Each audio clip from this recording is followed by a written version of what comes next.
Buenos días o buenas noches. Aquí quiero expresar algunas opiniones sobre un tema que de todas maneras se va a volver crucial en los días que están por venir en Colombia, el tema de Venezuela.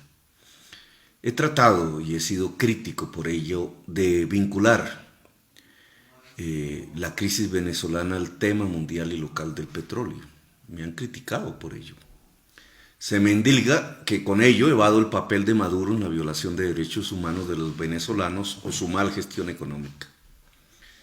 La crítica, además de hacernos parecer como seguidores de Maduro, busca destruir mi tesis fundamental, y es que los comportamientos políticos están determinados en última instancia por los procesos económicos y que, dada la dependencia de Colombia al carbón y el petróleo, lo que sucede en Venezuela es un espejo en el que se puede ver a Colombia. Leer la política sin su fuerte articulación a la economía es una ingenuidad y puede conducir a errores protuberantes como la creencia en la existencia de un centro o cosas parecidas. Una política etérea, sin capacidad de transformar la realidad, que solo sirve a quienes ganan en esa realidad presente. No hace mucho encontré un análisis sobre la situación petrolera de Venezuela en tiempos del cambio climático, que me pareció profundo y aleccionador. Los análisis sobre Venezuela hoy son muy pobres porque están mediados o por la retórica pseudosocialista del gobierno venezolano, retórica política sin el alma real de un socialismo que es inexistente en ese país, o la visión de los medios privados, que no analiza sino que ya ha construido una matriz mediática que busca como dé lugar la invasión de Venezuela en provecho de los intereses económicos precisamente de los propietarios de esos medios cortoplacistas y ciegos.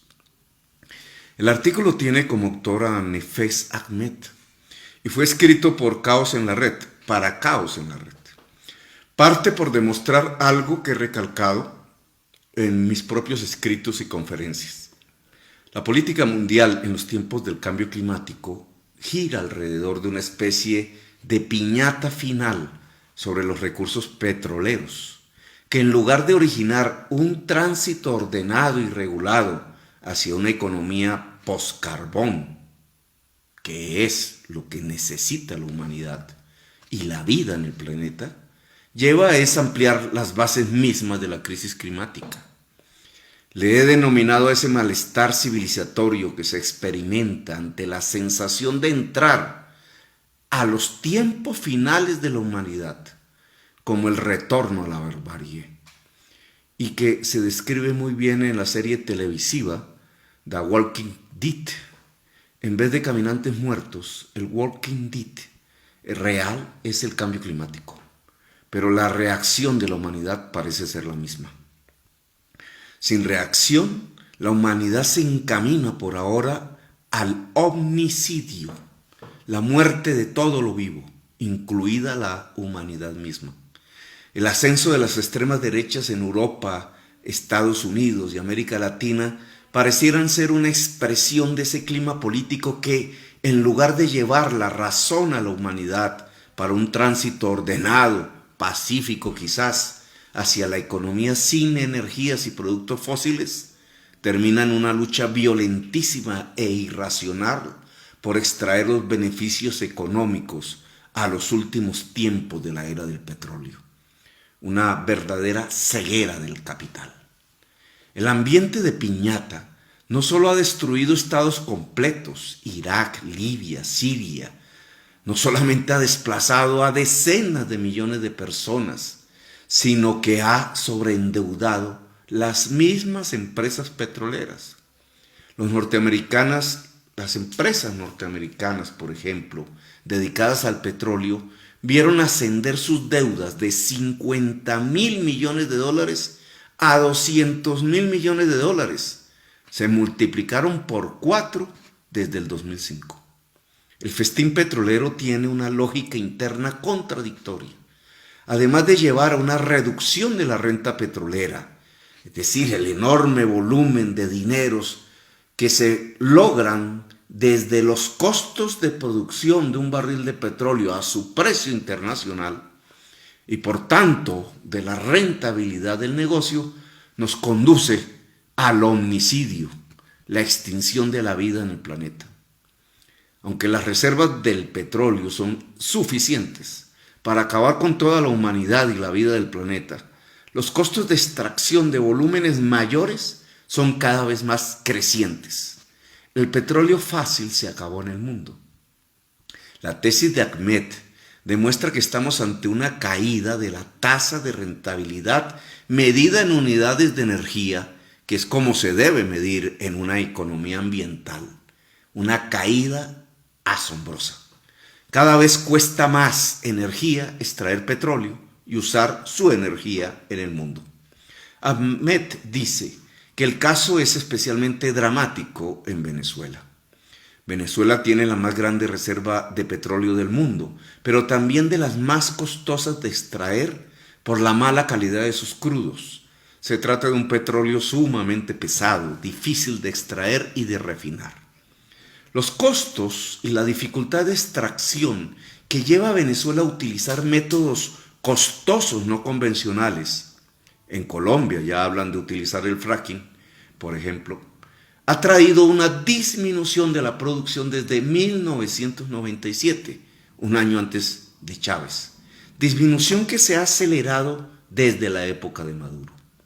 Chávez palió el problema al contrarrestarlo con los beneficios de los altos precios del petróleo que trajeron las guerras de Irak y Libia y el ascenso de la demanda de China e India. Construyó un modelo de distribución social de la renta petrolera que era realmente insostenible, aunque muy popular. El derrumbe de los precios en medio de una caída tajante de la extracción petrolera venezolana derrumbó la renta petrolera de ese país. La monodependencia de Venezuela al petróleo y del Estado a las finanzas que provienen del petróleo, la transformación de su economía desde hace un siglo en una economía de puerto, con fuerte importación de todo, incluida su propia alimentación, vestuario, medicinas, y la caída de la financiación de las importaciones, produjo la actual situación del caos y el éxodo de parte de su población. Chávez, peor que Maduro, no preparó la economía venezolana a transitar hacia una economía post-carbón. En el camino de construir una economía libre de fósiles, Chávez quizás hubiera encontrado la esencia de cambios revolucionarios reales, pero prefirió mantener la inercia de la economía tradicional venezolana. La situación se complicó aún más con lo que produce el uso del petróleo en el mercado mundial, el cambio climático. La sequía intensa asoló el campo venezolano y secó su agua y sus hidroeléctricas, que como en Colombia producen el 65% de su energía. Pararon sus turbinas y vino el racionamiento energético. Venezuela se convirtió en el espejo del cambio climático, gran extractor de petróleo y sin agua para su propia energía.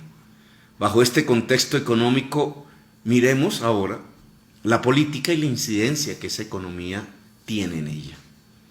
La burocracia militar venezolana y Maduro han suspendido la política social de Chávez ante la caída abrupta de la renta petrolera. No tienen cómo financiarla, sino a partir de emisión de dinero que dispara la inflación, y ha hecho caso omiso a la necesidad del tránsito hacia una economía fuera del petróleo. Vive el festín, igual que Trump y sus aliados, a pesar de la crítica de los viejos ministros de Chávez. Con la disminución de la renta petrolera, el gobierno venezolano rompe el consenso popular, divide el chavismo y censura las tendencias más afines al movimiento popular. Desesperanza buena parte de la población que cede ante la irrupción en el poder de la burocracia militar, acentúa la represión contra las fuerzas de la oposición. Ante una renta petrolera sustancialmente reducida, no quedan más comensales para invitar en la mesa, solo quienes tienen las armas. El pueblo sale de la mesa. La caída de la renta petrolera derivada de sus tres factores, la caída del precio internacional, la reducción de la producción interna por caída de la rentabilidad interna